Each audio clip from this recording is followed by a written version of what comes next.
அக்கா இங்க பாருங்கக்கா, நான் எவ்வளோ ஆசையா அவருக்கு அந்த கிஃப்ட்ட குடுத்தேன். ஆனா, அந்த கிஃப்ட்ட தொட்டு கூட பார்க்காம அங்கனயே வச்சுட்டாருக்கான்னு சொல்லி தமிழ் புலம்பிட்டு இருக்கா.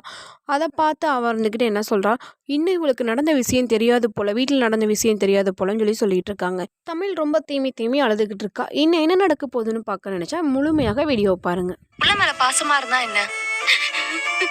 சேது ஐயா ஏதாவது யோசனையில இருந்திருப்பாரு. அதனாலதான் அப்படி பேசியிருப்பாரு.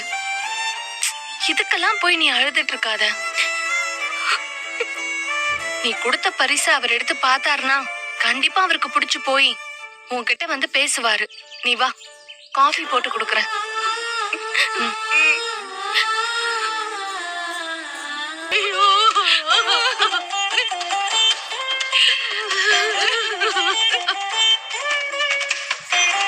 ஏன் தாமர, நீ எதுக்கு அந்த நேரத்துல சேது ரூமுக்கு போன? என்னதான் சேது தப்பு பண்ணிருந்தாலும் பொம்பளை பிள்ளைக்கு நேரம் கேட்ட நேரத்துல அந்த ரூம்ல என்ன வேலைன்னு உன்னதானே இந்த உலகம் குத்த சொல்லும். கடைசி பாப்பா